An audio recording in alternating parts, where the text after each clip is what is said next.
capítulo 12, verso 1 e verso 2. Santos em um mundo profano. Romanos 12, versículos 1 e 2.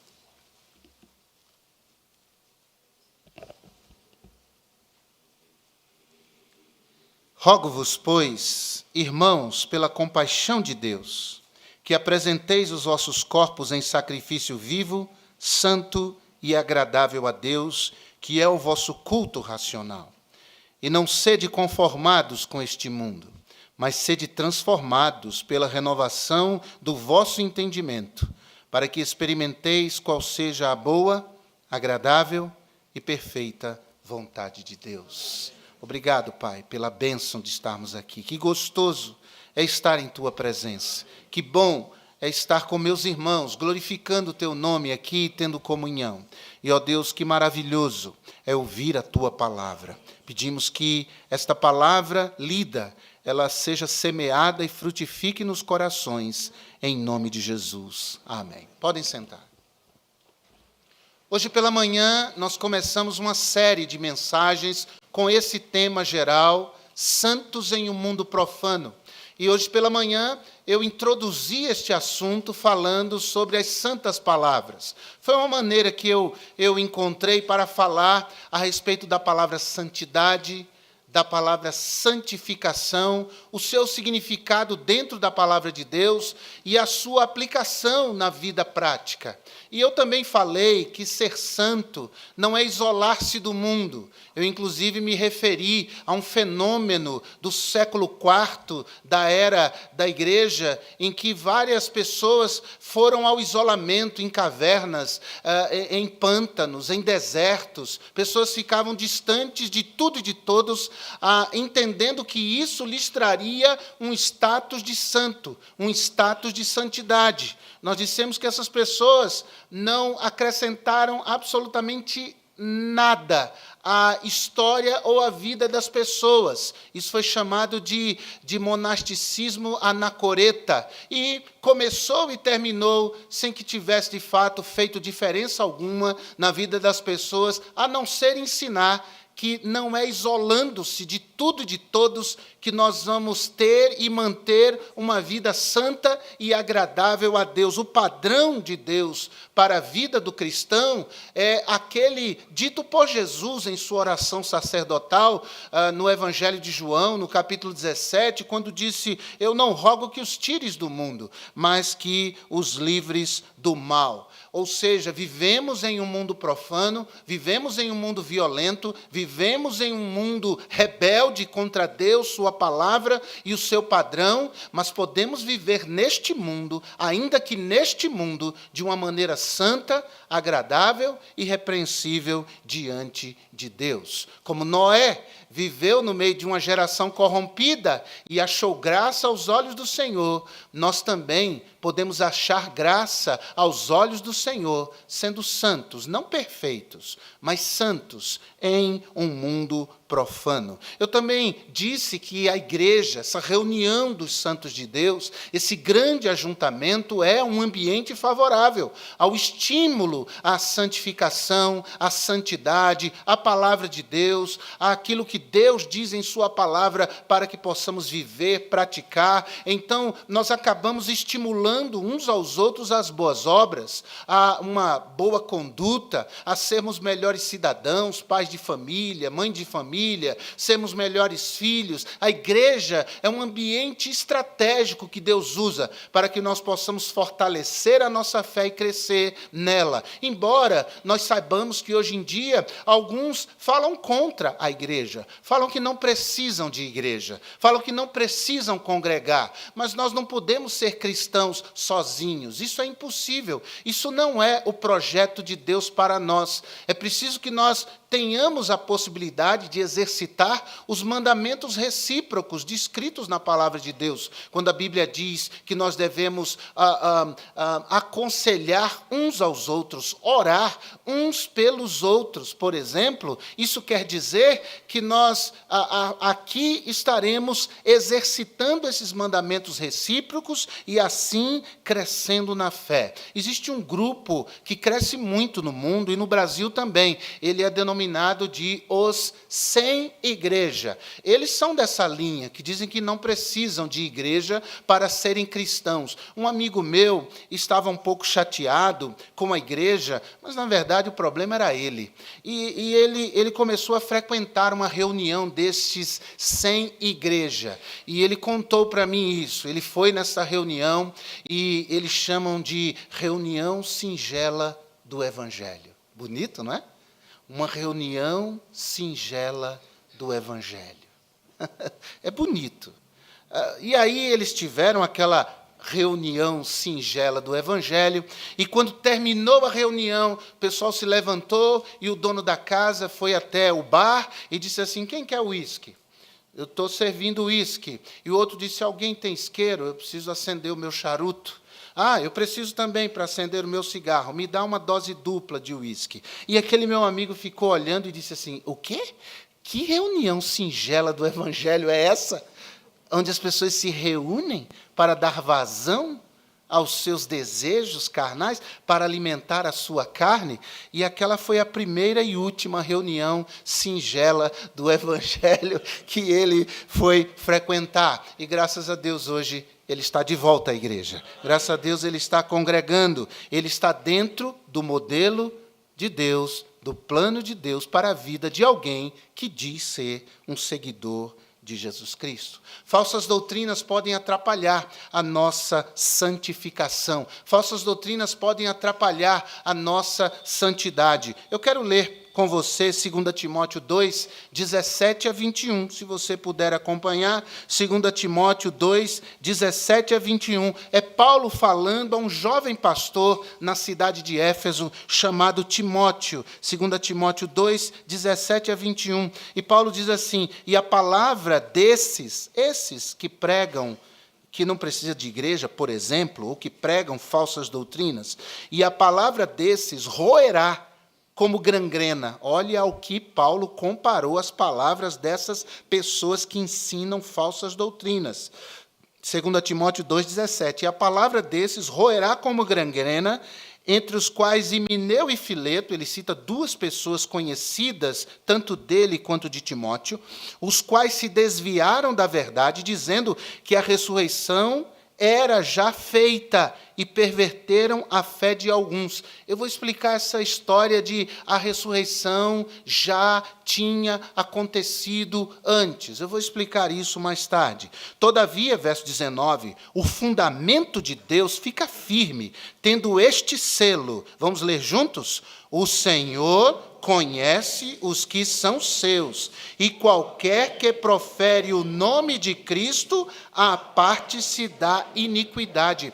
E o que é essa iniquidade? Segundo o contexto que lemos, a iniquidade são pessoas que têm palavras que são contra a palavra de Deus, distorcem a palavra de Deus, mentem em nome de Deus, dão um outro significado à palavra do Senhor, ensinando mentiras e levando pessoas ao erro, e assim não cultivarem uma vida de verdadeira santidade diante de Deus e dos homens. Versículo 20, ora, numa grande casa não somente há vasos de ouro e de prata, mas também de pau e de barro, uns para a honra, outros, porém, para a desonra, de sorte que se alguém se purificar destas coisas, será, preste atenção, vaso de honra, santificado, idôneo para uso do Senhor e preparado para toda boa obra. Nessa manhã eu disse isso, que a santificação, ou a santidade, ou uma vida santa, não é apenas apartar-se daquilo que é imundo, daquilo que desagrada a Deus, mas a santificação e uma vida santa nos torna úteis para o serviço ao Senhor, para o trabalho para o Senhor, para colocarmos nossas vidas à disposição do Senhor. E hoje à noite, pela manhã falei de santas palavras, hoje à noite eu quero falar sobre santa conduta. E eu baseio essa palavra, essa mensagem de hoje, na carta aos Romanos, capítulo 12, versículo 1 e 2, o texto que li inicialmente. E essa carta aos Romanos, eu quero dividi-la de maneira muito simples, muito didática. Eu quero dividi-la da seguinte forma: do capítulo 1 ao capítulo 11, a Epístola aos Coríntios, de maneira geral, fala como o homem é justificado por Deus, justificado pela graça de Deus mediante a fé em Jesus Cristo. De 1 a 11, como o homem é justificado. Mas do capítulo 12 ao capítulo 16, Paulo não diz mais como o homem é justificado, mas ele diz como o homem justificado é. Ele diz como o homem justificado é. Como é a vida daquele que foi justificado pela fé em Jesus Cristo. Então o apóstolo Paulo se põe, a partir do capítulo 12, verso 1, a falar de uma construção de um modelo de vida, a construção de uma maneira de viver, de uma santa conduta de vida diante de Deus e diante dos homens. Irmãos, nós ligamos a TV ou acessamos a internet e nós temos tantos maus exemplos, não é verdade?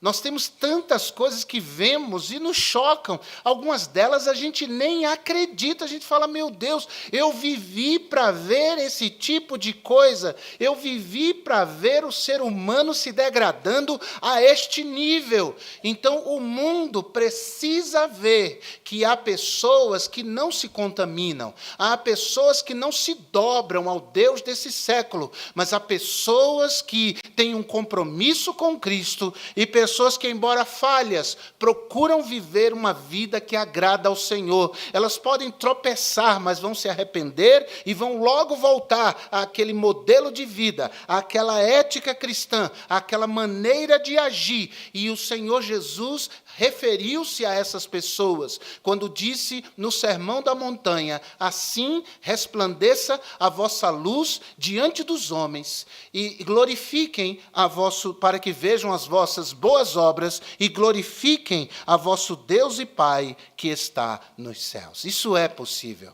Vidas santas, elas podem e devem resplandecer nesse mundo de trevas, anunciando que há um Deus que trabalha na vida das pessoas, que opera na vida das pessoas, que as salva, as justifica, as transforma e as coloca em uma maneira de viver que expressa toda a beleza da santidade do nosso maravilhoso Deus. Amém ou não?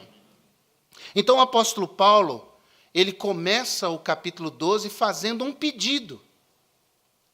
Um rogo, é um pedido ardente do fundo do seu coração. Ele diz: rogo-vos, pois, irmãos. E observe que ele faz esse pedido com uma motivação sublime. Ele diz: pelas compaixões de Deus, pelas misericórdias de Deus. É isso que o motiva a pedir. E que misericórdias são essas? E que compaixões são essas? As misericórdias e compaixões que ele expressou, Paulo, escrevendo do capítulo 1 ao capítulo 11, que mostram este Deus que é capaz, pelo sangue de Jesus, de tornar um ser humano diante de Deus justo, de justificá-lo, de perdoar os seus pecados, de lavá-lo com o precioso sangue de Jesus. Isso é fruto das compaixões de Deus, das misericórdias de Deus. E observe aí, irmãos, que o apóstolo Paulo diz: rogo-vos, pois. Isso reforça o que eu estou dizendo. Rogo-vos, portanto. Ou seja, essa expressão adversativa tem relação com tudo aquilo que ele falou antes. Diante de tudo que eu falei para vocês, do capítulo 1 ao capítulo 11, eu peço a vocês, eu rogo a vocês, pelas compaixões de Deus, pelas misericórdias de Deus. E ele faz dois pedidos que nos levam a viver uma vida com uma santa conduta. O primeiro rogo, O primeiro pedido de Paulo é: apresentem os seus corpos a Deus. Ele diz no versículo 1, que apresenteis os vossos corpos em sacrifício vivo, santo e agradável a Deus, que é o vosso culto racional. E o que é apresentar os corpos a Deus? É apresentar os membros a Deus. É apresentar mãos, é apresentar braços, é apresentar pernas. A ideia é apresentar o corpo a Deus. A ideia é apresentar a vida a Deus, porque quem põe o corpo nas mãos de Deus, põe todo o resto. Dedica todo o resto. E isso tem base na própria carta de Paulo aos Romanos. Veja comigo, volte um pouquinho, capítulo 6, versículo 13 de Romanos. Capítulo 6, versículo 13. O apóstolo Paulo, escrevendo aos Romanos, e para nossa edificação, escrevendo a nós, verso 13, ele diz: nem tampouco apresenteis os vossos membros ao pecado por instrumentos de iniquidade, mas apresentai-vos a Deus como vivos, dentre mortos, e os vossos membros a Deus como instrumentos de justiça. Veja que bênção. O apóstolo Paulo está dizendo: apresentem, pelas compaixões de Deus, pelas misericórdias de Deus, os vossos corpos em sacrifício vivo, santo e agradável a Deus. Mas por que Paulo faz essa referência aos membros, ao corpo do crente apresentado a Deus em sacrifício vivo, santo e agradável ao Senhor? Porque Paulo escreveu a epístola aos Romanos quando ele estava na cidade de Corinto. A cidade de Corinto, irmãos, era uma cidade semelhante a Sodoma e Gomorra. A cidade de Corinto era uma cidade portuária, era uma cidade cosmopolita, havia gente de toda a parte do mundo vivendo na cidade de Corinto. Era uma cidade mergulhada, irmãos, na imoralidade. Tanto que quando alguém queria xingar uma pessoa em qualquer nação, ele chamava a pessoa de Corintianosomai. Já pensou isso? Corintianosomai. Essa expressão significa ser ou agir como um Corinto. É como se nós disséssemos a alguém: você é um desonesto. Disséssemos a alguém: você é um imoral. Naqueles dias de Paulo, eles diziam: Corintianosomai, você é um Corintianosomai. Age como um Corinto. Não é como um corintiano. Fiquem calmos. Os que torcem por esse time, não é o meu caso. Mas é Corinto, habitante da cidade de Corinto. E na cidade de Corinto havia um templo a Esculápio. Esculápio era o deus da cura. E as pessoas vinham ao templo de Esculápio pedir cura. E eles traziam membros, braços, pernas. Eles traziam esses membros feitos de gesso, feitos de madeira, até entalhados em pedra. Eles traziam ao templo de Esculápio pedindo cura. Você já viu isso em algum lugar? Isso acontece em algumas religiões, em algumas práticas religiosas, até hoje. Nos dias de Paulo, havia na cidade de Corinto essa prática dos corintos de trazerem esses membros ao templo de Esculápio em busca de cura. E o apóstolo Paulo diz: não ofereçam seus membros à iniquidade, não ofereçam seus membros ao pecado, não ofereçam os seus membros, os seus corpos, para quem quer que seja, mas ofereçam em sacrifício vivo, santo e agradável a Deus. Isso é o caminho para quem quer ter uma conduta santa. Olha o versículo 19 do capítulo 6 ainda, verso 19, falo como homem, pela fraqueza da vossa carne, pois que, assim como apresentastes os vossos membros para servirem à imundícia e à maldade, para a maldade, assim apresentai agora os vossos membros para servirem à justiça, para o quê?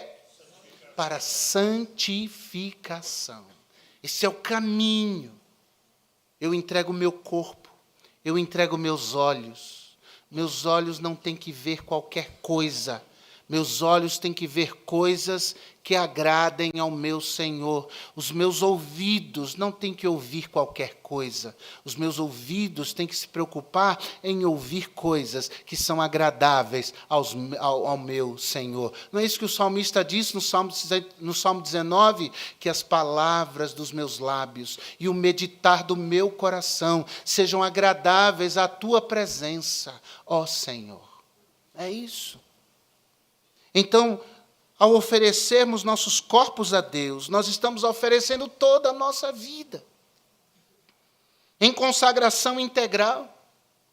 E isso é um sacrifício santo, vivo e agradável a Deus. Essa é uma expressão do Velho Testamento, dos sacrifícios do Velho Testamento. Paulo usa em sacrifício vivo, não morto, santo, não impuro, e agradável, não desagradável a Deus. Então, esse ato de consagração integral é o culto que agrada a Deus. Ele diz, é o vosso culto racional. Versículo 1 de Romanos, capítulo 12. Você apresenta o seu corpo a Deus como sacrifício vivo, santo e agradável a Ele. Isso é um culto racional.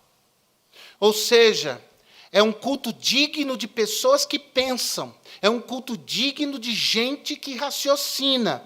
Quem não apresenta a sua vida, o seu corpo, a sua existência como um sacrifício vivo, santo e agradável a Deus, não está raciocinando direito, não está pensando direito. Essa pessoa acha que sabe o que é certo, mas, na verdade, ela está absolutamente equivocada. E como é que a gente apresenta o nosso corpo em sacrifício vivo, santo e agradável a Deus? Paulo explica aqui em Romanos capítulo 12. Primeiro, aproxime-se de Deus humildemente.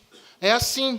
Olha o versículo 3, por favor. Porque pela graça que me é dada, digo a cada um dentre vós, que não pense de si mesmo além do que convém. Antes, pense com moderação, conforme a medida da fé que Deus repartiu a cada um. Não pense que você é maior, não pense que você é melhor. Quando você for entregar o seu corpo a Deus, vá com humildade, vá com singeleza de coração. Vá reconhecendo que você é pequeno, mas você deseja que a sua vida esteja nas mãos de um Deus que é grande. Também, seja honesto e dedique-se, ou melhor, dedique o que você é e não o que você gostaria de ser. Porque há pessoas que dizem assim, a minha vida não está nas mãos de Deus porque eu ainda não cheguei nesse ponto. Eu ainda não evoluí o suficiente, eu ainda não sou um crente tão bom a ponto de poder dedicar, consagrar a minha vida em santidade ao Senhor. Mas não é isso que a Bíblia ensina. Observe o versículo 4 e o versículo 5. Porque assim como em um corpo temos muitos membros, e nem todos os membros têm a mesma operação ou função, assim nós que somos muitos, somos um só corpo em Cristo, mas individualmente somos membros uns dos outros. Louvado seja Deus, nós somos diferentes uns dos outros, cada um tem uma habilidade, cada um tem um dom, cada um tem facilidade em realizar, em promover, em construir alguma coisa. E o importante é que não importa o seu dom, sua habilidade, não importa nada disso. O que importa é que o seu coração, humildemente, se aproxime de Deus e diga, Senhor, eis-me aqui, a minha vida está em tuas mãos. E o Senhor me use da maneira como o Senhor desejar, dentro daquilo que o Senhor me capacitou. Eu peço que eu seja um instrumento usado nas mãos do Senhor, como um sacrifício vivo, santo e agradável a Ti. Mas, em terceiro e último lugar, dedique-se àquilo que Deus o capacitou a fazer. Você humildemente vai a Deus, você entrega suas habilidades, seus dons, seu corpo ao Senhor, e você logo passa a dedicar-se àquilo. Olha o versículo 6 até o verso 8. De modo que, tendo diferentes dons, segundo a graça que nos é dada, se é profecia, seja ela segundo a medida da fé. Se é ministério, seja em ministrar. Se é ensinar, haja dedicação ao ensino. Ou que exorta, use esse dom em exortar. O que reparte, faça-o com liberalidade. O que preside, com cuidado. O que exercita a misericórdia, com alegria. Dedique-se a isso. Qual é a sua habilidade? Põe a sua vida nas mãos de Deus, humildemente. Diga, Senhor, me use. Irmãos, Deus nos usa.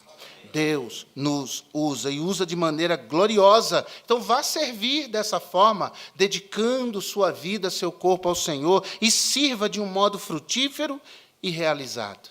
Sabe que há muitos crentes que ainda não fizeram isso? Eles ainda não fizeram isso. E eu não consigo entender que tipo de vida cristã é essa.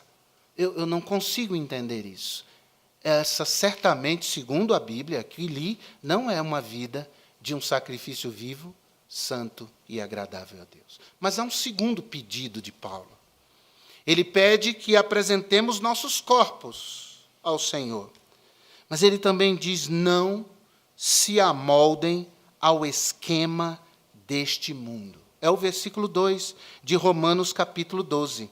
Ele diz, e não sede conformados com este mundo, mas sede transformados pela renovação do vosso entendimento, para que experimenteis qual seja a boa, agradável e perfeita vontade de Deus. Em outras palavras, Paulo está dizendo, não entrem no esquema. A palavra grega aqui para tomar as formas, não é, do mundo, essa é uma palavra que lembra isso, esquema. Não entre no esquema deste mundo.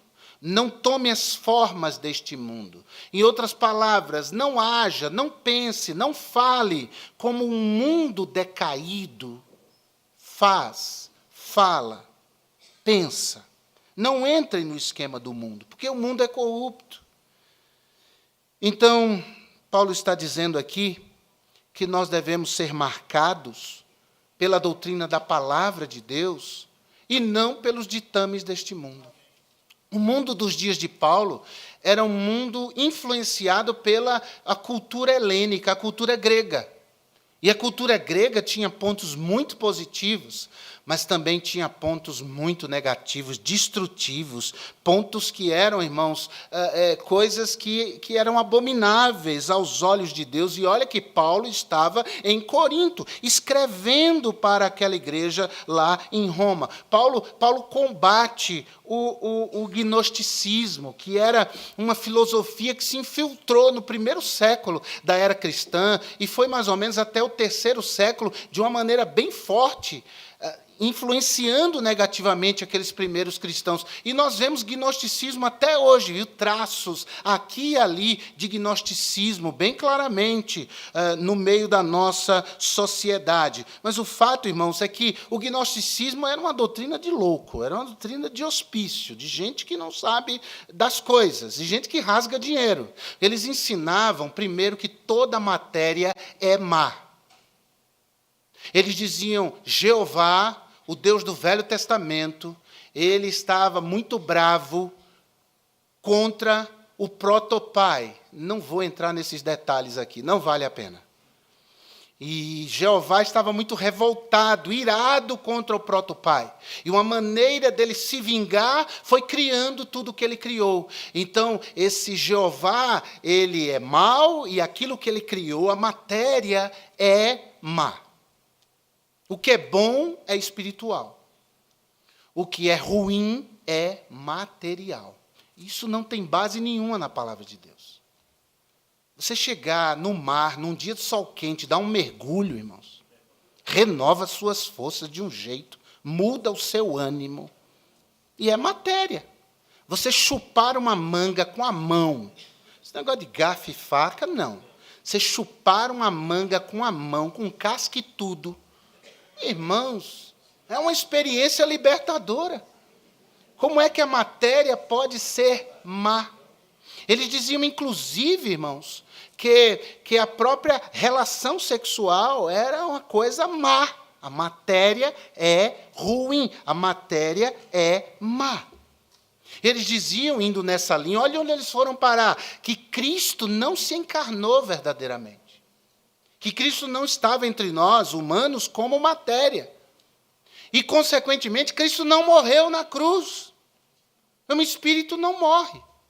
E, consequentemente, que Jesus não ressuscitou. Olha que coisa, a matéria é ruim. É o que eles diziam.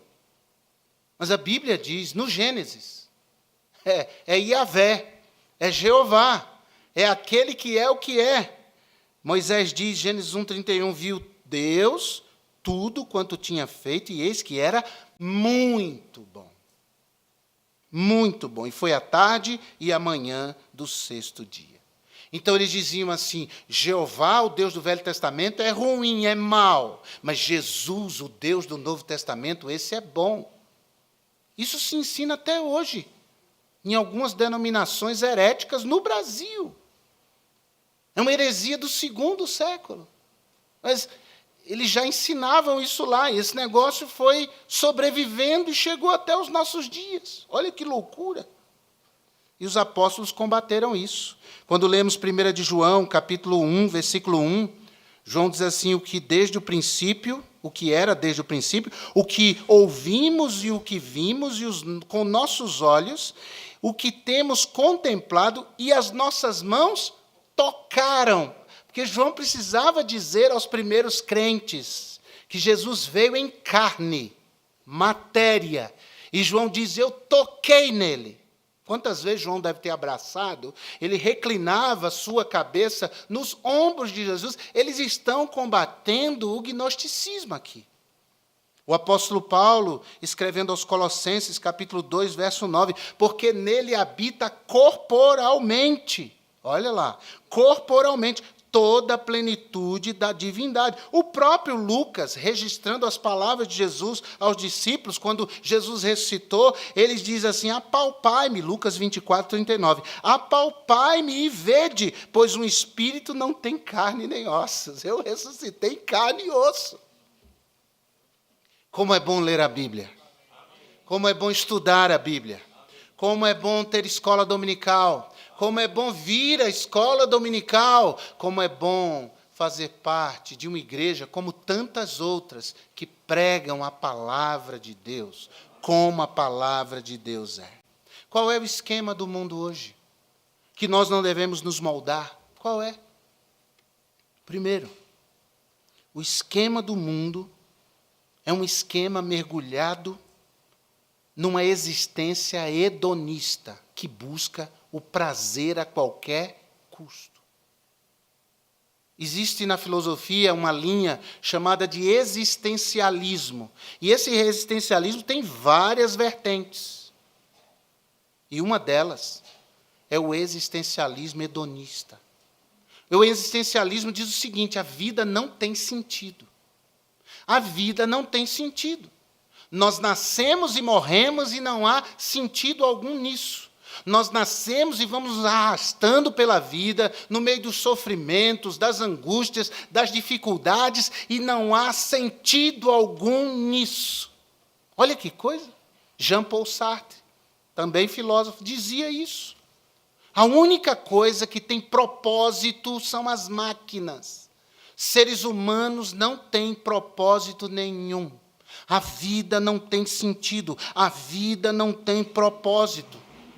E qual é a mentalidade de quem seguia por isso? Ora, se a vida não tem sentido, a vida não tem propósito, eu vou nascer, vou viver, vou morrer e acaba tudo, então eu vou viver do jeito que eu quiser, de modo devasso, eu vou dar sentido a todos os meus desejos carnais, eu vou fazer o que eu quiser da minha vida, eu vou curtir, me perdoem a expressão, eu vou ter prazer acima de tudo, vou tentar preencher um pouco desse vazio de sentido na minha vida, dando vazão aos sentimentos e prazeres do meu corpo sem limite algum. É o que a Bíblia chama de concupiscência. Essa palavra palavras, palavra grande, ela quer dizer um desejo desenfreado da carne. E tem gente assim no mundo, irmãos. Já que não há sentido na vida, eu vou fazer as maiores loucuras, eu vou viver de um jeito translocado, sem limite para nada, ninguém me para, minha vida não tem freio.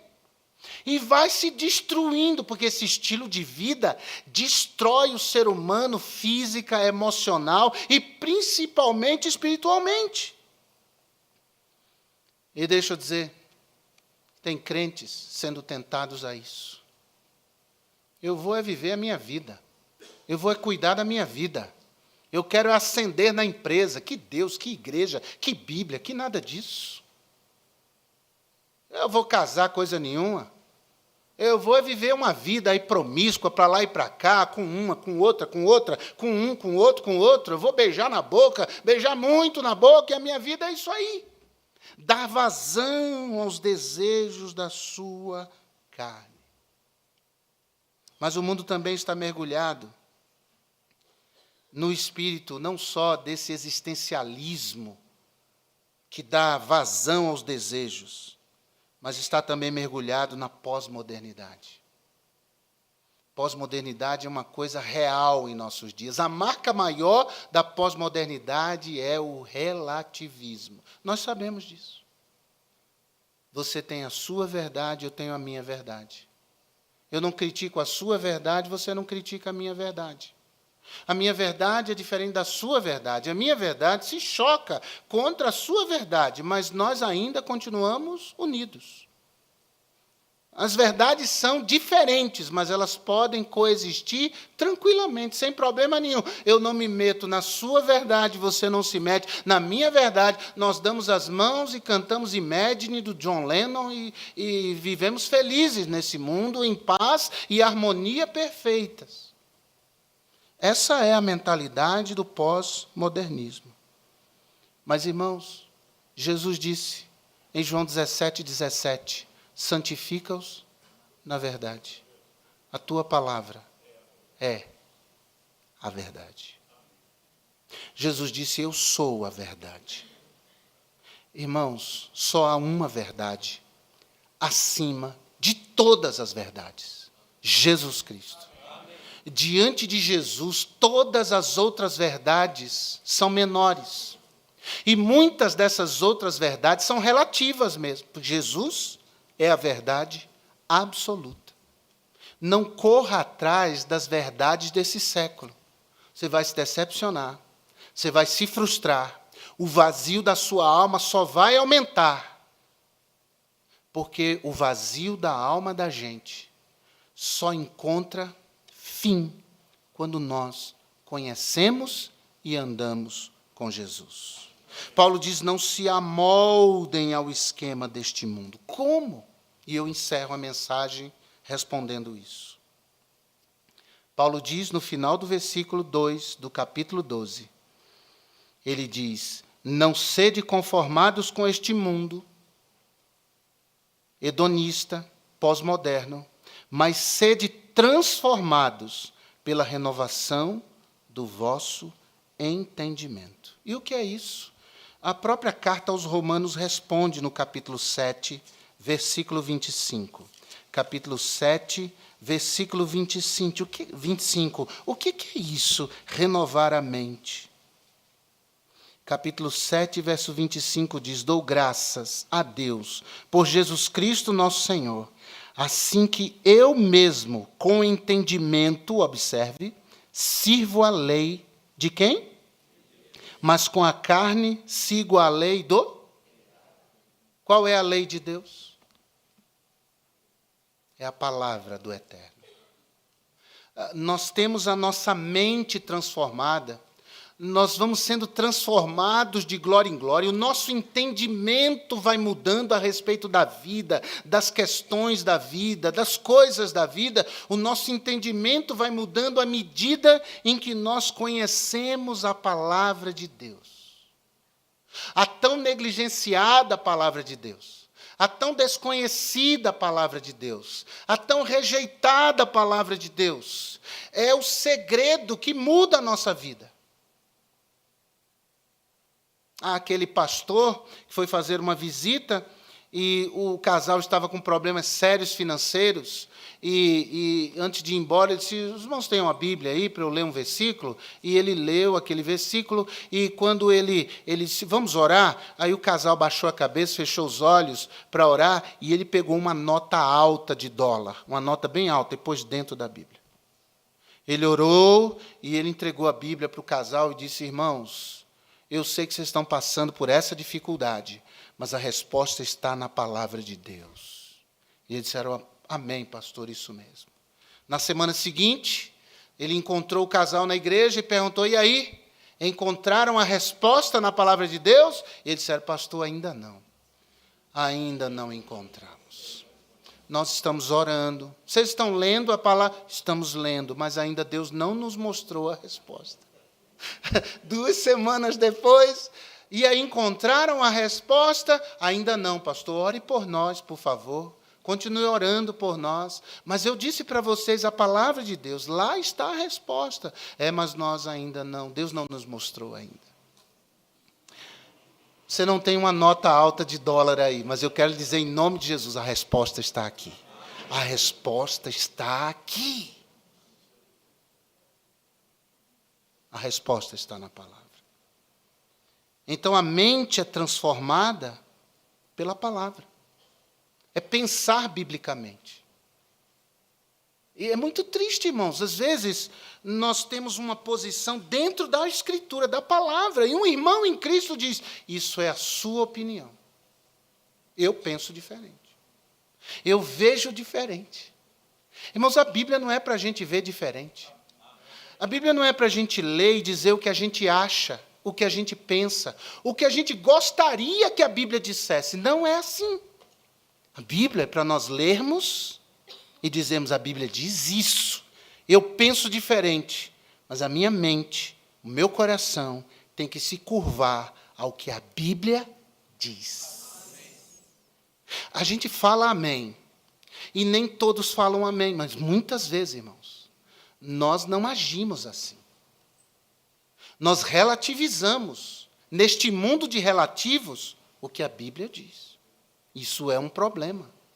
Nós não podemos agir assim. Deus falou, está falado. Cale-se diante dele toda a terra. Cale-se diante dele o pastor, as ovelhas, porque a Bíblia diz assim.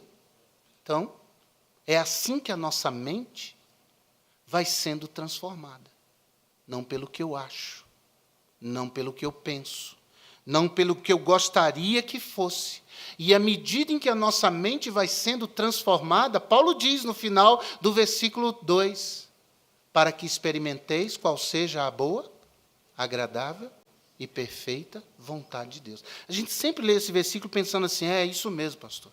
Eu estou orando a Deus para saber se eu caso agora ou se eu termino a faculdade depois. Eu estou esperando essa boa, agradável, perfeita vontade de Deus ser revelada para mim. Irmãos, você deve orar, mas não é isso que o versículo está dizendo. Quando nós lemos a Escritura, nós vamos sendo transformados na nossa mente. E aí, nós vamos experimentando qual é a vontade de Deus para o nosso viver, para a nossa conduta, para as nossas relações, para os nossos negócios, para a nossa vida familiar, para a nossa vida conjugal.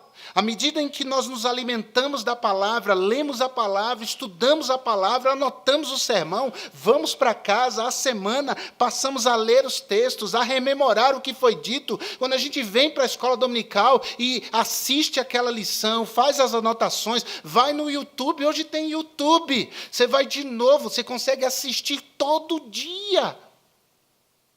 E você vai trazendo aquilo para o teu coração, vai deixando que essa verdade vá ensinando você, você vai aprendendo coisas, você vai vendo a vida de um jeito diferente, e a sua conduta passa a ser uma conduta diferente. E quando isso acontece, nós estamos experimentando. Esse é o verbo usado, para que experimenteis no seu dia a dia. Como é que Deus quer que você viva? Como é que Deus quer que eu viva? E nesse momento nós conhecemos a boa, agradável e perfeita vontade de Deus. Porque tem gente que acha que é um passe de mágica. E não é. É uma vida que se vive dia após dia com Deus. E Deus vai nos guiando, Deus vai operando no nosso coração, Deus vai mudando a nossa vida. E eu não posso entender como um crente pode ter parado de caminhar, parado de evoluir, de crescer na sua vida com Deus. Eu não entendo como um crente pode achar que isso não é importante para ele. Ele vai vivendo uma vida, qualquer coisa. Porque a resposta está aqui, mas ele não olha para isso. Ele não vê nisso uma importância, ele põe isso de lado. Ele chega em casa, ele põe a Bíblia lá no lugar de costume, e é como se ele dissesse, tchau Deus, domingo que vem a gente volta a se encontrar. Domingo que vem eu abro esse livro de novo. Afinal de contas, todo mundo traz o livro, e todo mundo lê o livro, então é melhor que eu faça isso também. Traga o livro para a igreja, para ler com todo mundo. Mas quando terminar isso aqui, eu fecho, e eu só vou abrir na próxima semana. Essa vida nunca vai experimentar a boa, agradável e perfeita vontade de Deus. Então, o rogo de Paulo é o meu rogo nessa noite. Que os servos e servas de Deus neste lugar apresentem os seus corpos em sacrifício vivo, santo e agradável a Deus. E que os membros santos e santas deste lugar eles não se conformem, não se amoldem ao estilo deste mundo, mas sejam transformados pela renovação do seu entendimento mediante a lei de Deus, que é perfeita e que refrigera a alma e que dá sabedoria aos simples.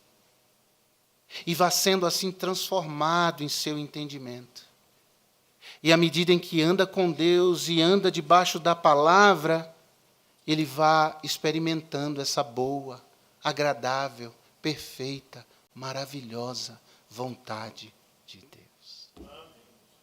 Isso é a vida cristã. Para além de frequentar cultos, essa é a vida cristã.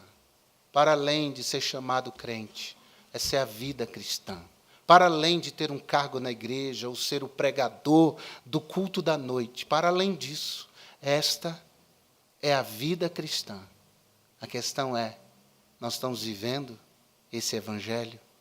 Se não, Paulo diz, rogo-vos, pois, irmãos, pelas compaixões de Deus, que apresenteis os vossos corpos em sacrifício vivo, santo e agradável a Deus, que é o vosso culto racional.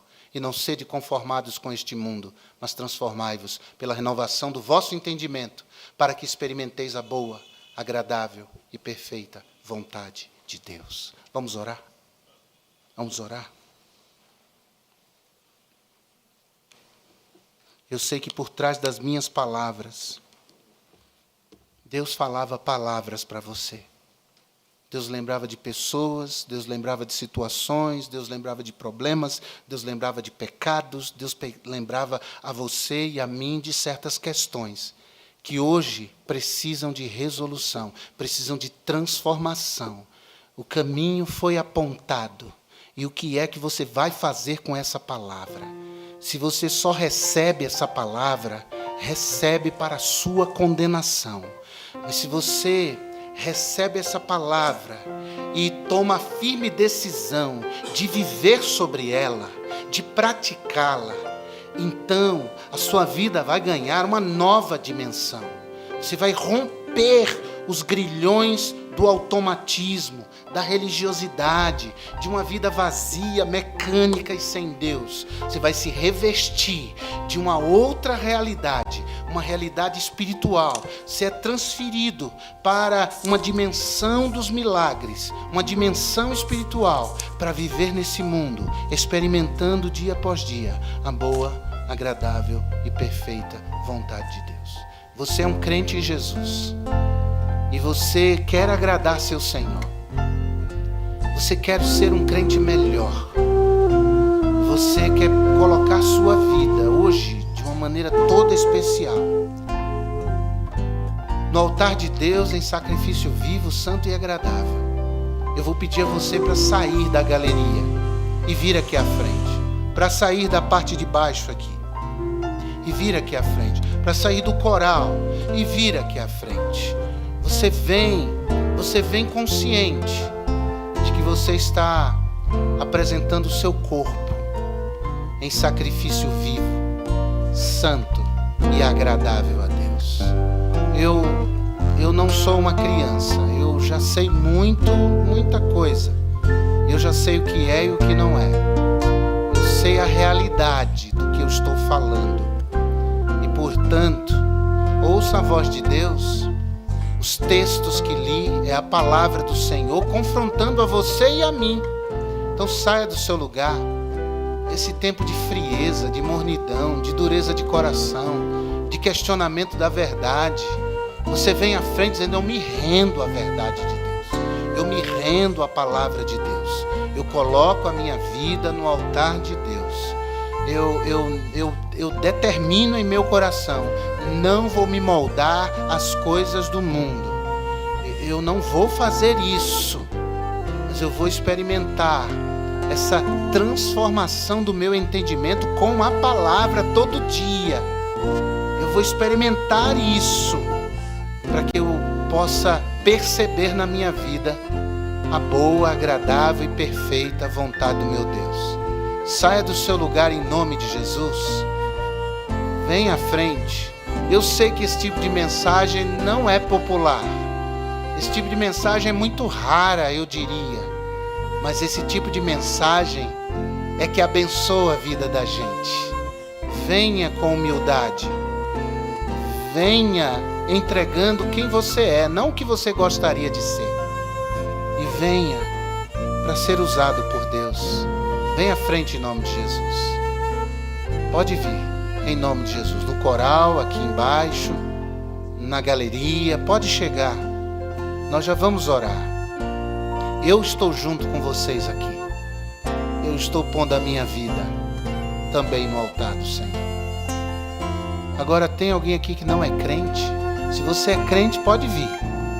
Mas eu quero falar a você que ainda não conhece esse Deus, essa vida com Deus, o que é viver o Evangelho de Jesus. Isso é o Evangelho de Jesus. E você quer entregar sua vida a Jesus como seu Salvador, para tornar-se um verdadeiro discípulo de Jesus. Saia do seu lugar agora também. Venha à frente, se quebrante, seja humilde.